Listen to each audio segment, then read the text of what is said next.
Students, in the previous class you have studied about the physical changes. Now in this class we will study about the chemical changes. Chemical changes are also called chemical reactions. A chemical change occurs when two substances react chemically to form a new substance with different chemical properties. All the new substances which we use in various fields of our life are produced as a result of chemical changes. A change with which we are quite familiar is the rusting of iron. So the rusting of iron is a common example of chemical change. Almost every iron object kept in the open gets rusted slowly.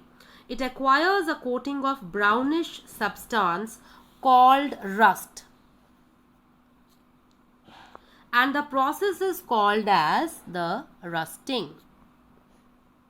We can usually see iron gates of parks or farmlands, iron benches kept in lawns and gardens.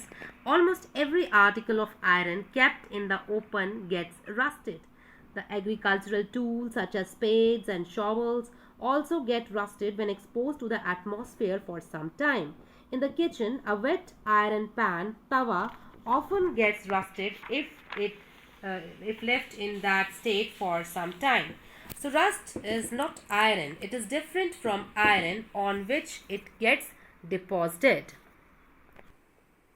Now we shall perform some activities to show the chemical changes where new substances are formed. So first activity is 6.6. Now before doing this activity, some caution is given. It is dangerous to look for long at the burning magnesium ribbon. We should advise the children that not to stare at the burning ribbon. So get a small piece of thin strip, or you can say that ribbon of magnesium. Clean its tip with sandpaper. Bring the tip near a candle flame. Now it burns with a brilliant white light. Now in this diagram you are seeing here burning of this magnesium ribbon. So this is figure 6.3. So when it is completely burnt, it leaves behind a powdery ash. So this is represented by equation. Magnesium plus oxygen gives you magnesium oxide. Now collect the ash and mix it with a small amount of water. Stir the mixture, that is aqueous solution, well. Test the mixture with blue and red litmus paper. Now after doing all this, on dissolving the ash in water, it forms a new substance. This change can be written in this form. Magnesium oxide plus water gives you magnesium hydroxide. So now this magnesium hydroxide, it is a base. So magnesium oxide is a new substance formed on burning of magnesium, and magnesium hydroxide is another new substance. Another activity is the 6.7 activity. In this, the reaction of copper sulfate with iron produced two new substances, that is iron sulfate and copper. Now what is the activity? How the steps are there? Now dissolve about a teaspoonful of copper sulfate, blue vitriol or Neela thotha, in about half a cup of water in a glass tumbler or a beaker. Add a few drops of dilute sulfuric acid to the solution. You should get a blue colored solution. Sieve a small sample of the solution in a test tube or a small glass bottle. Drop a nail or a used shaving blade into the remaining solution. Wait for half an hour or so. Observe the color of the solution. Compare it with the color of the sample solution saved separately. Do you see any change in the color of the solution?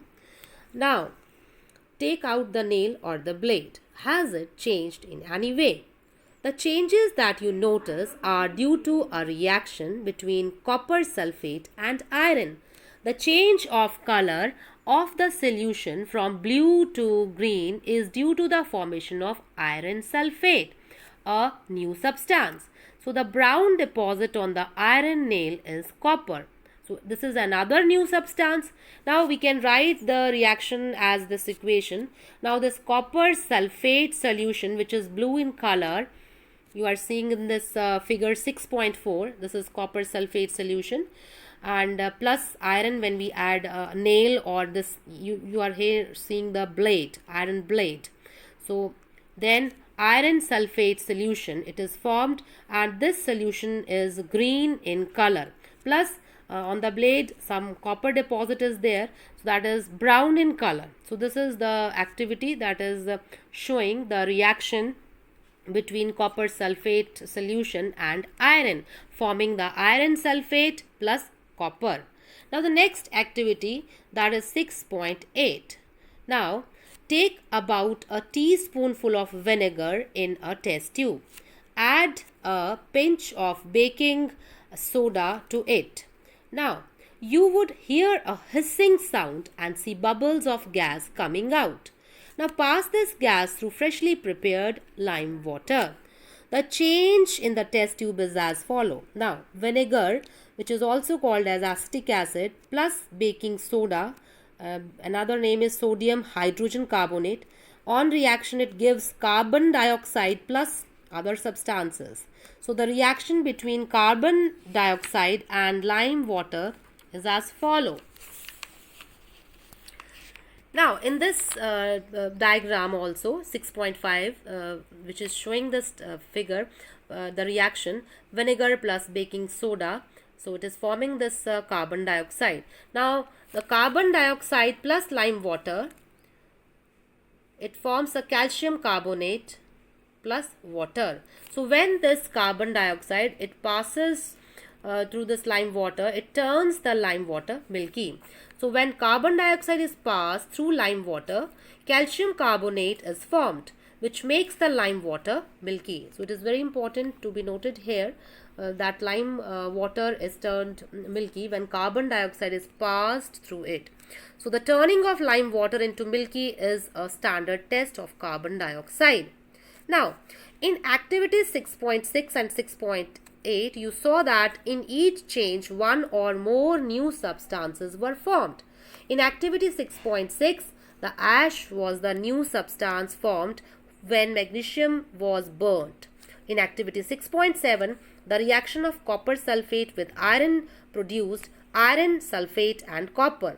Both of these are new substances. Copper was deposited on the shaving blade of iron.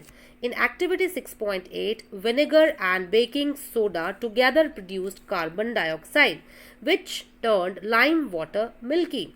Can you name the new substance formed in this reaction?